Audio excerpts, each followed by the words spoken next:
condemn the Saddam Hussein dictatorship in the most withering terms, a stance I have taken since around about the time you were an anti-Vietnam War demonstrator. I was an opponent of Saddam Hussein when British and American governments and businessmen were selling him guns and gas. I used to demonstrate outside the Iraqi embassy when British and American officials were going in and out doing commerce. You will see from the official parliamentary record, Hansard, from the 15th of March 1990 onwards, voluminous evidence that I have a rather better record of opposition to Saddam Hussein than you do and than any member of the British or American governments do. Now, you say in this document, you quote a source, you have the gall to quote a source without ever having asked me if the allegation from the source was true, that I am, quote, the owner of a company which has made substantial profits from trading in Iraqi oil. Senator, I do not own any companies beyond a small company whose entire purpose, whose sole purpose, is to receive the income from my journalistic earnings from my employer, Associated Newspapers in London. I do not own a company that's been trading in Iraqi oil. And you had no business to carry a quotation, utterly unsubstantiated and false, implying otherwise. Now, you have nothing on me, Senator, except my name on lists of names from Iraq, many of which have been drawn up after the installation of your puppet government in Baghdad. If you had any of the letters against me that you had against Zhirinovsky and even Pasqua, they would have been up there in your slideshow for the members of your committee today. You have my name on lists provided to you by the Dulfer inquiry, provided to him by the convicted bank robber and fraudster and con man Ahmed Chalabi, who many people, to their credit in your country, now realize played a decisive role in leading your country into the disaster in Iraq. There were 270 names on that list originally. That's somehow been filleted down to the names you chose to deal with in this committee. Some of the names on that committee included the former secretary to His Holiness Pope John Paul II, the former head of the African National Congress presidential office, and many others who had one defining characteristic in common.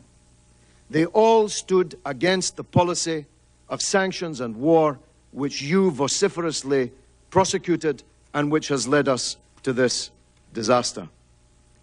You quote Mr. Taha Yassin Ramadan. Well, you have something on me. I've never met Mr. Taha Yassin Ramadan. Your subcommittee apparently has. But I do know that he's your prisoner. I believe he's in Abu Ghraib prison. I believe he's facing war crimes charges, punishable by death. In these circumstances, knowing what the world knows about how you treat prisoners in Abu Ghraib prison, in Bagram Air Base, in Guantanamo Bay, including, I may say, British citizens being held in those places, I'm not sure how much credibility anyone would put on anything you managed to get from a prisoner in those circumstances. But you quote 13 words from Taha Yassin Ramadan, whom I have never met. If he said what he said, then he is wrong. And if you had any evidence that I had ever engaged in any actual oil transaction, if you had any evidence that anybody ever gave me any money, it would be before the public and before this commitment today. Because I agreed with your Mr. Greenblatt. Your Mr. Greenblatt was absolutely correct.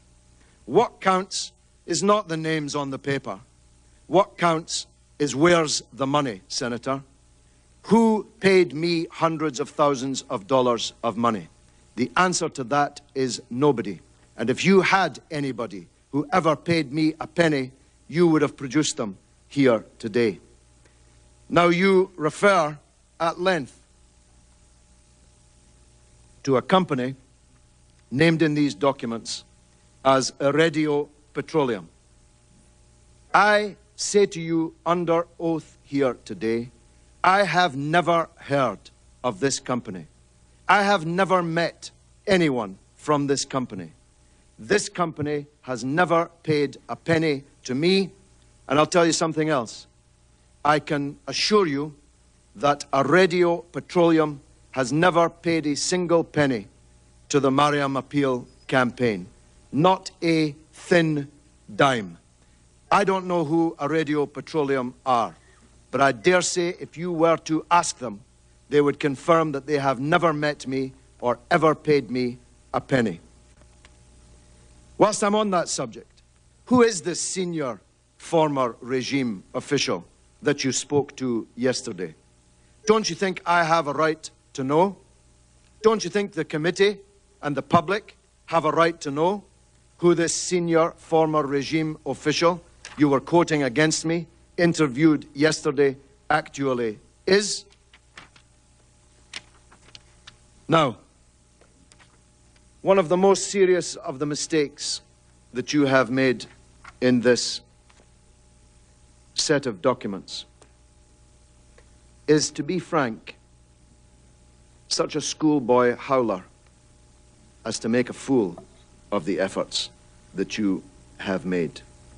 You assert on page 19, not once, but twice, that the documents that you're referring to cover a different period in time from the documents covered by the Daily Telegraph, which were the subject of a libel action won by me in the High Court in England late last year. You state that the Daily Telegraph article cited documents from 1992 and 1993, whilst you are dealing with documents dating from 2001. Senator, the Daily Telegraph's documents date identically to the documents that you're dealing with in your report here. None of the Daily Telegraph's documents dealt with a period of 1992-1993. I had never set foot in Iraq until late in 1993. Never in my life. There could possibly be no documents relating to oil for food matters in 1992-93, for the oil for food scheme did not exist at that time. And yet, you've allocated a full section of this document to claiming that your documents are from a different era to the Daily Telegraph documents, when the opposite is true. Your documents and the Daily Telegraph documents deal with exactly the same period. But perhaps you were confusing the Daily Telegraph action with the Christian Science Monitor. The Christian Science Monitor did indeed publish on its front pages a set of allegations against me, very similar to the ones that your committee have made. They did indeed rely on documents which started in 1992, 1993. These documents were unmasked by the Christian Science Monitor themselves as forgeries. Now, the neocon websites and newspapers in which you're such a hero, Senator, were all absolutely cock-a-hoop at the publication of the Christian Science Monitor documents. They were all absolutely convinced of their authenticity. They were all absolutely convinced that these documents showed me receiving $10 million from the Saddam Hussein regime. And they were all lies.